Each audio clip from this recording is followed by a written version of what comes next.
ಊರ ಹಿರಿಯರೇ, ಅಕ್ಕ ತಂಗಿಯರೇ, ಅಣ್ಣ ತಮ್ಮಂದಿರೇ,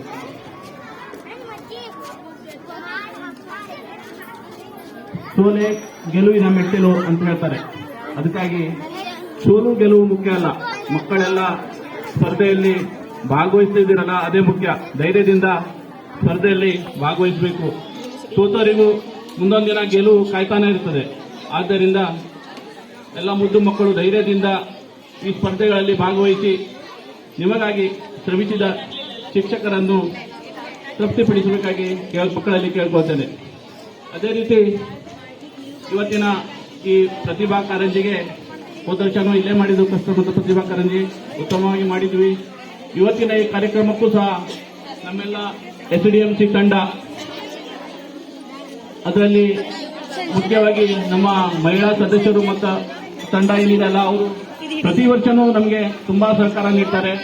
ಪ್ರತಿಭಾ ಕಾರಂಜಿ ಯಶಸ್ವಿ ಆಗಲಿಕ್ಕೆ ಅವರ ಸಹಕಾರ ತುಂಬಾ ಇದೆ. ಇವಾಗ ಅವರು ಇಲ್ಲಿ ಕಾರ್ಯಕ್ರಮಕ್ಕೆ ಕೂತ್ಕೊಳ್ಳದೇನೆ ಅಡಿಗೆ ರೆಡಿ ಮಾಡಲಿಕ್ಕೆ ನಿರತರಾಗಿದ್ದಾರೆ. ಅವರನ್ನು ಈ ಸಂದರ್ಭದಲ್ಲಿ ನೆನೆಸ್ಕೊಳ್ತಾನೆ. ಅದೇ ರೀತಿ ನಮ್ಮೆಲ್ಲ ಊರ ನಾಗರಿಕರು, ಸ್ನೇಹಿತರು ಎಲ್ಲರೂ ಈ ಕಾರ್ಯಕ್ರಮಕ್ಕೆ ನಮಗೆ ಧನ ಸಹಾಯವನ್ನು ನೀಡಿದ್ದಾರೆ, ಮತ್ತೆ ಈ ಕಾರ್ಯಕ್ರಮಕ್ಕೆ ಸಹಾಯ ಮಾಡ್ತಾ ಇದ್ದಾರೆ. ಅದೇ ರೀತಿ ನಮ್ಮ ಶಾಲೆಯ ಶಿಕ್ಷಕರವರಿಂದನೂ ಈ ಕಾರ್ಯಕ್ರಮಕ್ಕೆ ಯಶಸ್ವಿಯಾಗುವಲ್ಲಿ ಶ್ರಮಿಸ್ತಾ ಇದ್ದಾರೆ. ಅವರಿಗೆಲ್ಲ ವಂದಿಸುತ್ತಾ ಈ ಕಾರ್ಯಕ್ರಮ ಯಶಸ್ವಿಯಾಗಲಿ ಅಂತ ಹೇಳಿ ನನ್ನ ಮಾತು.